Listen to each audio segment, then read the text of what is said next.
are in week 6 of our series called Just Jesus, and the title of this week's message is Jesus Gets Mad Impressed.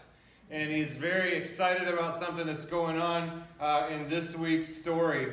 I asked the question on Facebook this week, what would you do if you had 48 hours to live? How many of you guys saw that on Facebook this week? Yeah. So there was a lot of comments on there. Most people said family. They would do something with their family, spend time with their family, whatever that turned out to be. Somebody said they would buy a watch, I guess to figure out when 48 hours from then would be.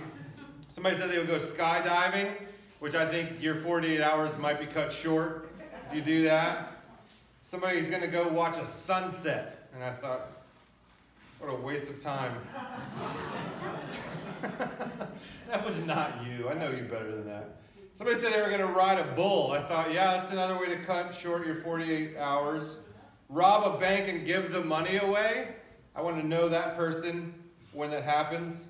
Spend time with their friends. One of my favorite ones was somebody said they would take the 48 hours to write a detailed guide for her husband to survive without her. I thought, yes. Eat junk food was one. Somebody said they would party and drink, and I'm thinking, okay, fine. Somebody said they would shop around at funeral homes, which I thought, like, that's what your family can do when you're gone. Like, do something else. But overwhelmingly, the answer was family. And what I took away from that is that no matter what, if we knew we had 48 hours to live, we would be doing whatever was most important to us. Whatever we viewed individually as the most important things in our life, we would be spending our time doing that or spending our time with those people. And I don't know if you guys take that away too. Like that's how I see people. If we know that something is going to end, we will typically focus on the things that are really important. So, guys, I want you to turn in your row Bibles to Matthew chapter 12 or on the YouVersion Bible app. You can open that up there. If you are using the row Bible, it's page 825. And we're going to read another story of Jesus getting mad impressed with something that he sees at about 48 hours until his death. Matthew chapter 12. Verse 41. Matthew chapter 12, verse 41. Row Bible, page 825. YouVersion Bible app, you can get that there. Also, if you have any questions during this time, feel free to raise your hand, and we'll stop the train and try and deal with whatever your question is, okay? It's actually not Matthew. It's Mark. But it is page 825, right? Okay, let's delete that slide and pretend like I didn't screw that up really, really bad. At least we're not recording anything. Mark chapter 12. Mark chapter 12. Mark chapter 12. It's still page 825, so we should be good there. Still 41, yes. Somebody's mic is exploding. Is that me? Yes, you. No, it's not me. All right. So you might have a title there, something called The Widow's Offering or The Widow's Mite, depending on which version you're using. And so this is 48 hours before Jesus goes to the cross, before Jesus goes to die on the cross. Look at verse 41. It says, Jesus sat down opposite the place where the offerings were put and watched the crowd putting their money into the temple treasury. Many rich people threw in large amounts. Now I want to show you this temple. So we have a picture of that. This is the temple that Jesus would have been at this time. This span here, I'm using a laser. This span here is about 15 football fields. So that's pretty big, right? That's a pretty big place. Now, there's tons of symbolism in the temple. If you take the temple as a whole, everybody was allowed into these areas. These are called the court of the Gentiles. And you remember when Jesus wrecked the temple, he tore the temple apart. It would have been out here where the money changers were doing their business and blocking the Gentile people from coming to find God. And so that's what Jesus got so riled up about with that. Now, in here is, see, it's concentric, right? So out here, everybody, and then here it gets smaller and smaller and smaller until you get right in there where that would be the Holy of Holies. Now, in the Holy of Holies, there was one priest that could go in one time a year and make a sacrifice on behalf of the people, and that was, in the view of the Old Testament, that was as close as you were getting to God, was to go into the Holy of Holies. But right outside of that, it gets tighter and tighter and tighter, but this area right here is what's known as the Court of Women. Now, that doesn't mean that only women could go there, but that just means that that's as far as women were allowed to go at that time. And so right out here, probably under one of these little columns, Jesus is setting up, and he's sitting there, and he's watching his children give. He's watching people give. Now, what that would be is right inside of there would be 13 trumpet-like cases, and those 13 trumpet-like cases were where you would put your offering in.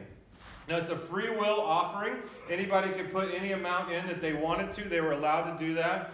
There was only one that was required, and it was a temple tax that had to be paid by every male once a year. That was the only one that was required. Other than that, everything else in there was a free will offering. The other 12 trumpets would have represented the 12 tribes of Israel. So there's 13 trumpets there, and people are going by and they're putting their offering in. Also, let me point this out. This is the fortress of Antonia, right here. This is where Jesus would later be tried and sentenced to death, in the fortress of Antonia. So it's all connected right here. That's just kind of a neat thing, I thought, with the fortress there.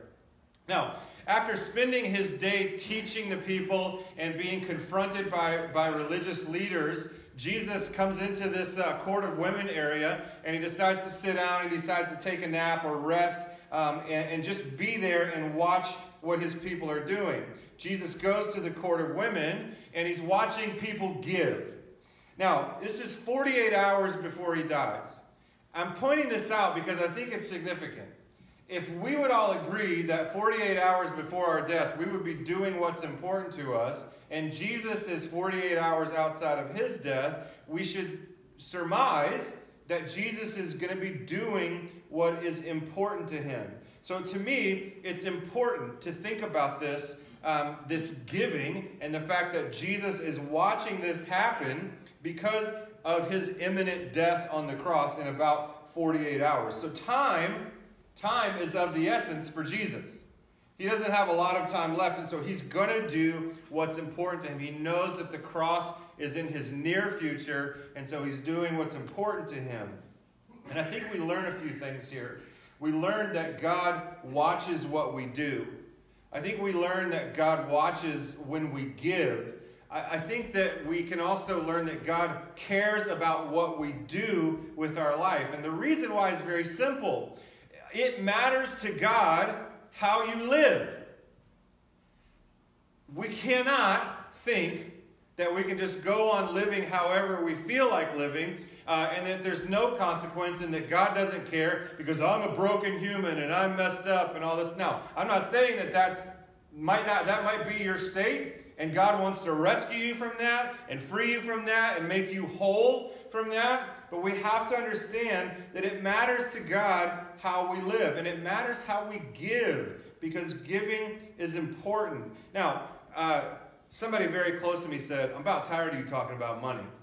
And I said, "You're fired, Kimber. You don't work here anymore." But this is what it is. Money is a big part of our life. It represents a great part of our life.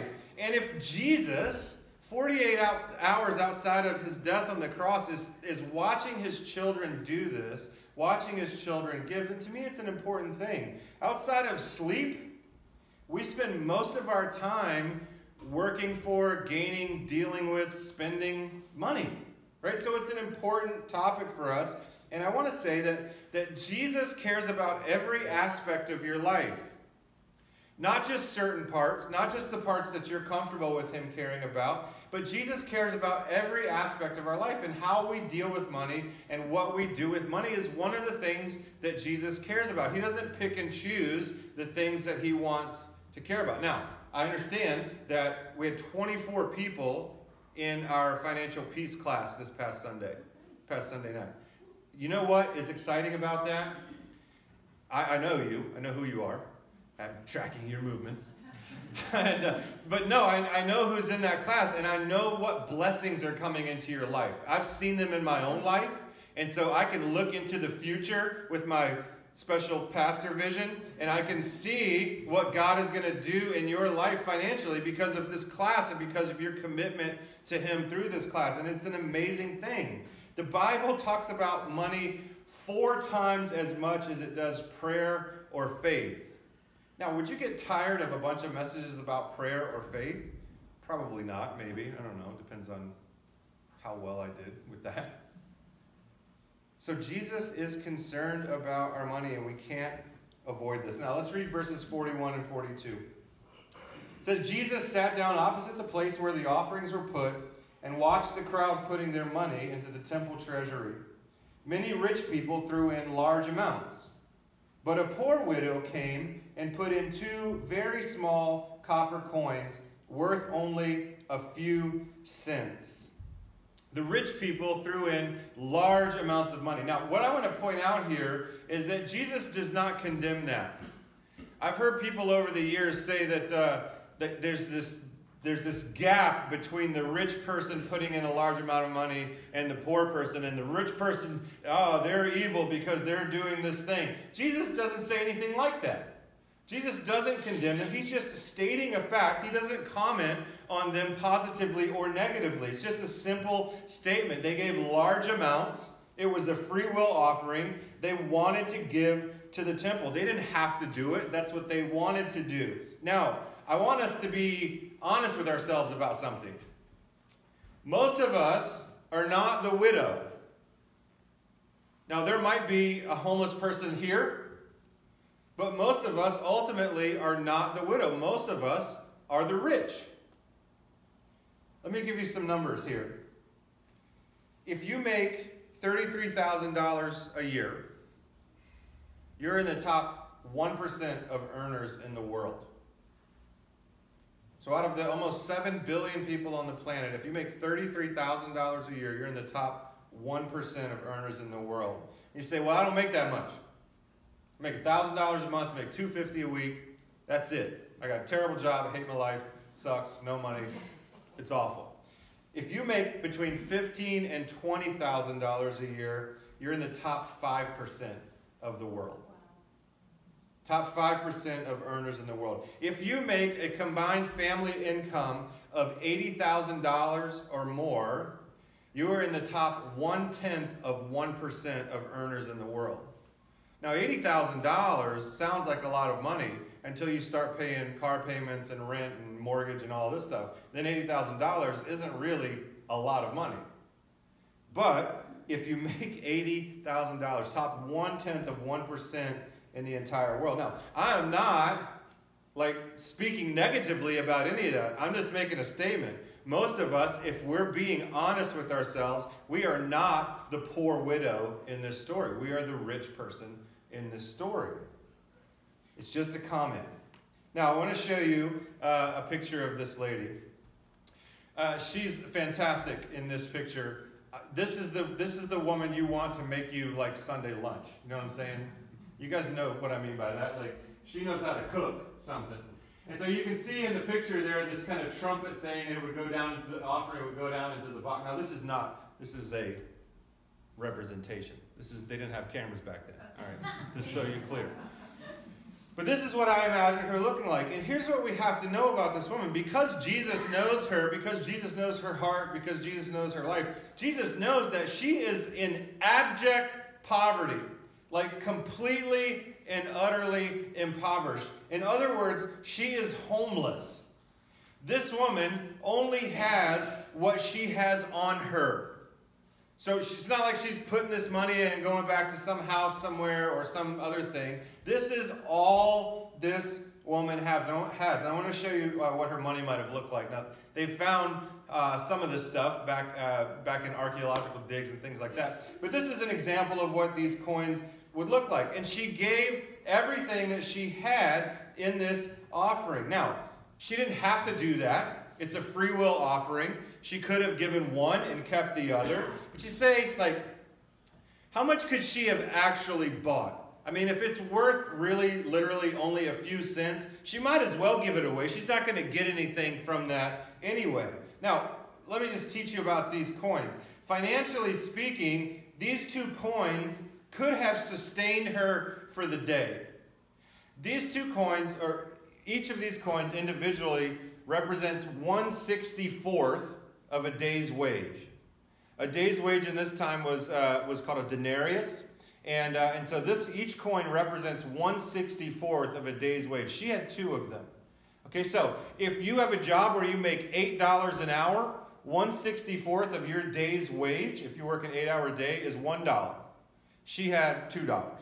Okay, now you can't buy a lot for $1 or $2, but what can you do with $1 or $2? You can get through the day, right? You get a loaf of bread somewhere. You can find some way to get through the day. You could be sustained for the day. And this woman has 2. And Jesus sees her give this, and he's amazed by it. She wanted to give. She wanted to worship through giving. She put her entire life in that offering. Let's read verses 43 and 44. It says, calling his disciples to him, Jesus said, truly I tell you, this poor widow has put more into the treasury than all the others. They gave out of their wealth, but she, out of her poverty, put in what? Everything.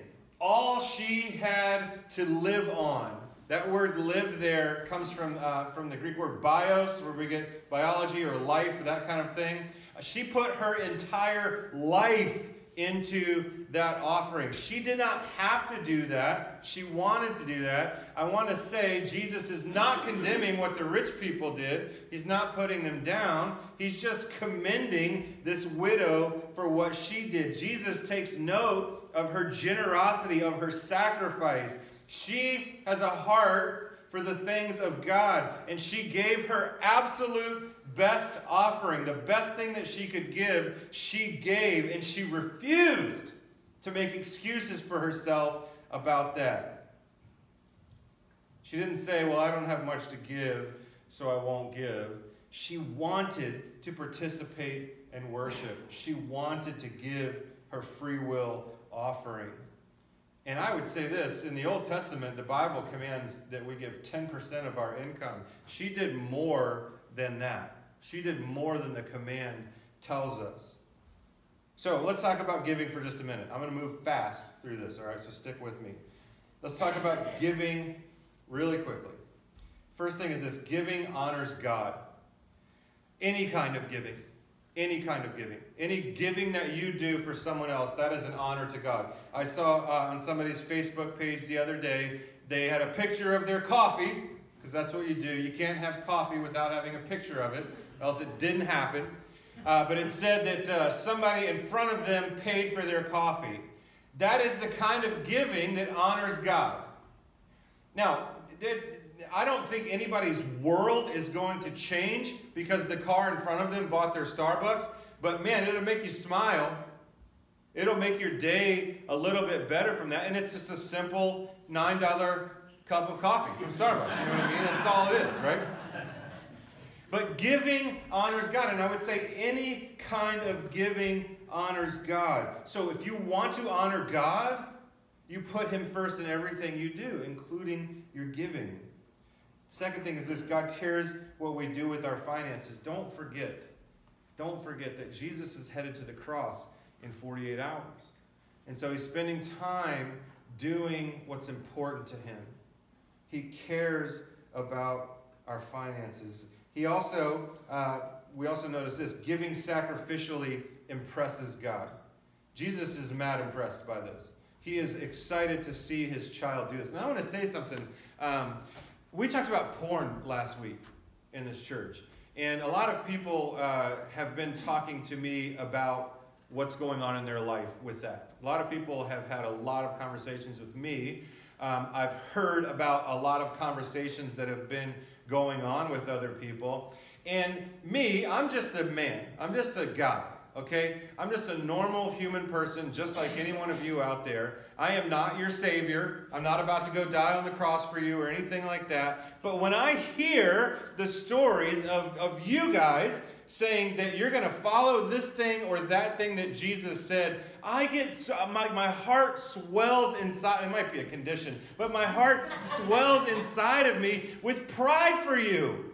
And it's not because I feel like, oh, I'm doing a great job now. Everybody's starting to do what I say. No, it's because I know what God is going to do in your life when you do that. And so here's Jesus, who's about to go to the cross and die for all of us, watching his children give, and he's impressed by that. Can you imagine the pride in Jesus' heart when he watches this poor widow do this?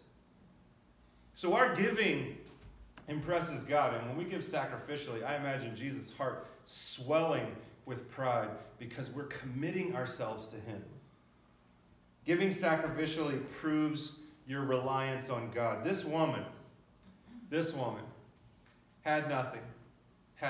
She wasn't going back to her house, to her palatial estate or anything like that. She absolutely had nothing. She put in everything that she had. And you know what that gives her? It gives her the chance to prove that she trusts God. When she gave everything, she had to rely on God alone, not on anything else. Not on anything. Now, I think about these rich people who were throwing in their large amounts. They're probably going out for cucumber slices and avocado wedges or whatever after the hummus, probably in that time. They're going out to lunch after this, right? And so Jesus sees this woman who gives everything, putting her full hope and trust and reliance in his name and on God, and he is very excited about that. It's proving her reliance on God to provide for her. Now, I would like to think that one of the disciples took her out to McDonald's or something afterward. You know what I mean? Let's go get a hummus cheeseburger or whatever. I'd like to think that happened. I don't know that happened. But what she did is she's saying, God, I trust you. I want to worship you. I want to give everything I have to you. I rely on you. And so when we give sacrificially, it proves that we're relying on God because we got nothing to go back to. Now, the question might come, how can I honor God with my giving? I want to say this first. Start with giving your life to Jesus. Start with giving your whole self to Jesus. This is the number one thing Jesus wants from you. He wants you. He wants your life. He wants you dedicated to him. And if you want to say yes to Jesus, the next step in that is to follow into the water of baptism. The Bible teaches that when we're baptized, we receive the forgiveness of sins and the gift of the Holy Spirit. This is the starting point of us giving our whole self to Jesus. Because you don't get baptized and then go do whatever you want. You give your life to Christ in baptism because you're saying yes to the things of God. The number one thing that Jesus wants is you. He could care less about your stupid check if he doesn't have your heart. Jesus wants you. Jesus wants your heart. And so if we're going to talk about giving to God and honoring him with our giving, we have to start with giving him our life first. How can I honor God with my giving? I think we need to understand the sacrifice that Jesus made for us. We need to understand what it cost. He gave his own life for you. He gave his own life for me, for my sins, so that he could bring me into a relationship with him. And we don't like to talk about this too much because it makes us uncomfortable, but Jesus gave his life so that we don't spend eternity apart from him in hell. Jesus gave his life so that we could spend eternity with him in a place called heaven, where there's no struggle, there's no pain, there's no strife, there's no regret, there's no remorse. Can you imagine living your life without any of those things? And that's heaven. He did it to provide us this ticket to heaven. We have to understand the weight of Jesus' sacrifice for us if we're ever going to be able to sacrifice for him. So we need to understand the sacrifice that Jesus made and what we've been saved from. Think about your life. There's a question that floats around my house often, and it's a very non-grammatically correct question. What even is a banana? Or whatever the subject is. It's always a stupid question. What even is bread? So that's not grammatically. Is there any English people in here? How bad is that as a statement or as a question? None of it is correct. Right. And it's an exclamation point. It's not even a question at the end. What even is this thing? So if you think about your life and what Jesus has done for us, what even is my life compared to his sacrifice? I want us to understand the sacrifice that Jesus made because it's so grand and so great and so powerful, and it frees us. It frees us from the shackles of sin. So if we're going to start this giving, honoring God with our giving, we have to give our whole self to him first. You have to understand the sacrifice that Jesus made for you and what he has taken away from you. The weight of your sin. If we're going to honor God with our giving, we have to understand what Jesus gave and what the result of his giving was. And it's huge. It's massive. So if we're going to honor God with our giving, the last one here is this. We need to start living by faith. We need to start living by faith. This widow lived and proved and believed God will provide for me. Have you ever had to come out of your wallet for something and you know that you have something else to do with that money? And you have to have this statement in your heart and in your mind, God will provide for me. Here's the thing about faith. You guys are good. Here's the thing that I think we need to understand about faith. Faith isn't something that comes before you need it. Faith isn't something that comes before you need it. Faith comes as you do the thing that Jesus is challenging you to do. A fish doesn't get in the boat without putting a line in, right? Now, Steve Hazard is one of our elders here, semi-professional bass fisherman. Very semi. But he has cashed a check on fish, so that makes him semi-professional. When you're out on the lake, what's the hardest lake you fish? It's Oneida, right? It's probably the toughest lake. I've been out there. It's annoying. I didn't catch anything. You can stand there all day holding your rod and your bait and all that stuff. You can stand there all day hoping that a fish will jump in the boat. But a fish will not jump in the boat, typically. It's not a typical thing that will happen. In order for that fish to jump into the boat or to get into the boat, you have to put your line out into the water. You have to work it. You have to put your line out again. You have to work it. You put your line out. You work it. You bring it back. You keep doing it. You keep doing it. You keep doing it. And eventually that thing strikes, right? And so when it comes to our faith, it's not something that we have before we need it. We don't have fish before we put the line in the water. Our faith grows as we say yes to God. And so we should start living by faith. Outside of giving your life to Christ, the first thing that we should be doing, walking by faith with our finances will grow us faster than anything else. It'll challenge you. It'll push you. It'll make you trust Jesus more. It'll make you trust him where you can't see. See, this is the going without knowing. I'm going to go to where you want me to go, Jesus. I'm going to be led by you. I'm going to go into the water. I don't know what's going to happen, but I trust you. And then as you do that, your faith grows. And so if we're going to live this life that Jesus wants us to live, I think we should be living it by faith. This woman showed her full reliance on God because she wanted to worship. She didn't want to be a spectator in worship. She wanted to worship through her giving. She didn't want to sit and watch as other people did it for her. And let me say this. In church, we sing songs. And these songs are not entertainment. It's not an opener before the big show comes up. These songs are our prayers to God. And so if you stand and you don't sing, someone else is worshiping for you. You're never really worshiping because someone else is doing it for you. And so if we just walk past all these giving opportunities in our life, we're never getting a chance to worship. We're letting other people do our worship for us. And my challenge to you is this. Let God lead you to a place that you haven't been. Watch your faith grow. Watch as your heart expands.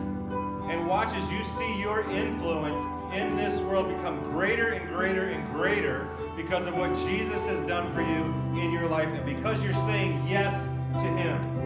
So I want to close with a question. Will you allow Jesus to lead you to places that you haven't been before? Will you allow Jesus to lead you to places that you haven't been before? Guys, let's stand and let's sing.